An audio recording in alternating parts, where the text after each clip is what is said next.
Grade 3 Main Course Book Chapter number 6 The Girl Who Hated Books. Once there was a girl named Meena. If you looked up her name in a book, you would find that it means fish in ancient Sanskrit. But Meena did not know that because she never looked up anything anywhere. She hated to read and she hated books. They are always in the way, she said. And this was true because in her house, books were everywhere, not just on bookshelves and beside tables where books usually are, but in all sorts of places where books usually aren't. There were books in drawers and desks, in cupboards and chests. There were books on the sofa and books on the stairs, books stuffed in the fireplace and stacked on the chairs. Worse still, her parents were always bringing home more books. They kept buying books and borrowing books and ordering books from catalogs. They read at breakfast and lunch and dinner. But when they asked Meena if she wanted to read, she would stamp her feet and shout, I hate books.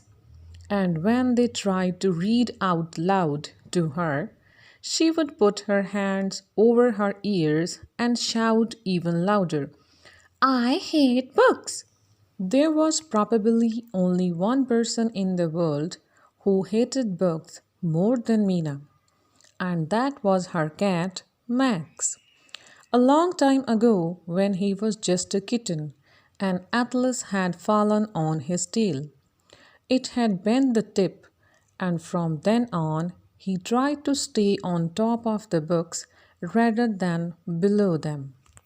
One morning, after Meena moved all the books out of the sink to brush her teeth, she went to the kitchen to get breakfast for herself and Max. First, she climbed onto a stack of encyclopedias so she could reach the cereal. Then, she opened the fridge and moved a pile of magazines to get the milk.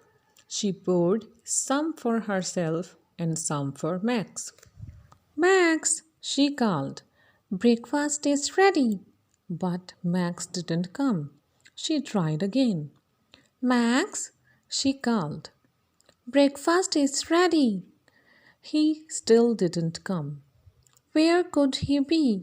She wondered. She looked in the bathtub and behind the dryer. She looked under the stairs and on top of the clock. She found more books, but she didn't find Max. Suddenly, she heard a loud meow. She ran into the dining room, and there he was, stuck on top of the tallest stack of books in the house. It was made up of all the books her parents kept buying her, and she kept refusing to read.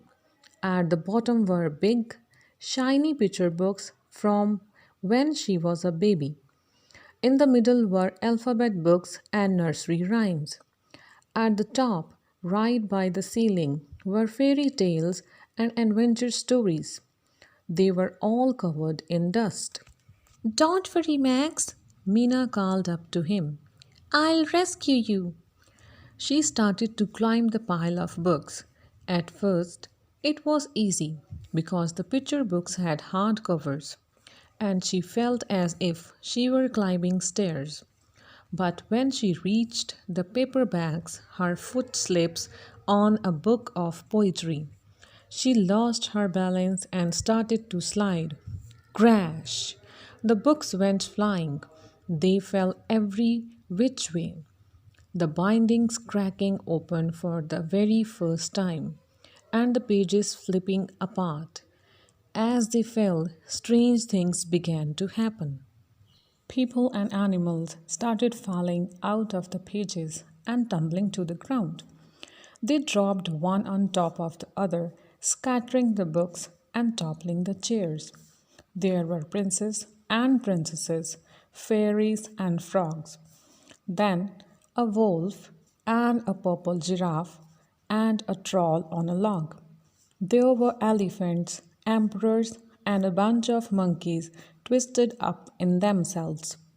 But most of all, there were rabbits, falling this way and that, wild rabbits and white rabbits, and rabbits with hats.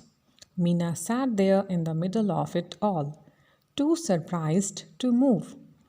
I thought books were full of words, not rabbits, she said, as six more came rolling out of a book beside her. By now, she couldn't recognize the dining room at all. The elephant was balancing on a coffee table, juggling the good china plates. The monkeys had torn down the curtains and were using them as capes.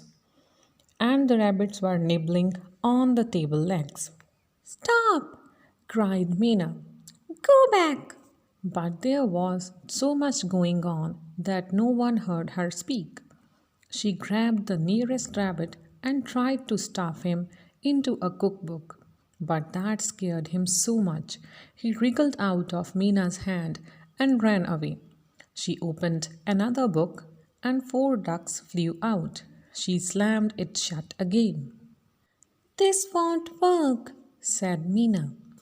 I don't know who goes in which book. She thought for a minute. I know, she said. I'll go to everyone and ask them where they belong. She started with one strange creature she didn't recognize at all. Who are you? She asked. A is for Erdberg, the element said angrily and marched off in search of her alphabet book. Then she had another idea.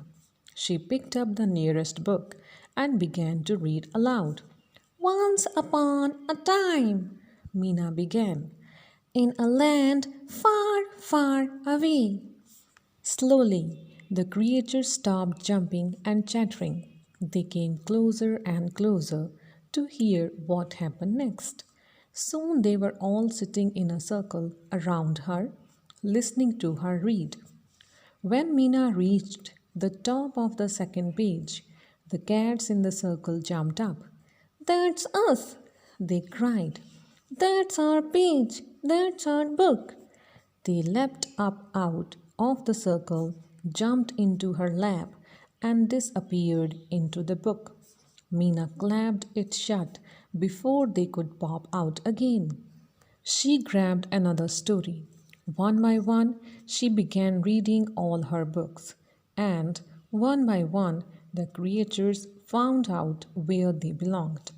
At last, there was just one little rabbit in a little blue coat left in the room. Mina slowly picked up a book.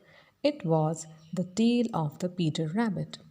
Maybe I could keep this rabbit with me, she thought.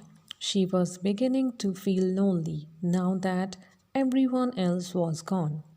But the little rabbit stood in front of her, shifting nervously from foot to foot and twitching his nose. He was anxious to get back home. So, with a big sigh, Mina opened the last book. The rabbit hopped in, and with a flash of his white cotton tail, he was gone. The house was quiet.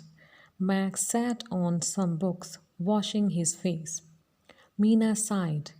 I'll never see those rabbits again, she said. Then she noticed that the books were still there, lying around her. She started to smile. When her parents came back in that afternoon, they couldn't believe their eyes. Not because the curtains were gone and the dishes were broken and the table legs were chewed up, but because there, sitting in the middle of the room, was Mina.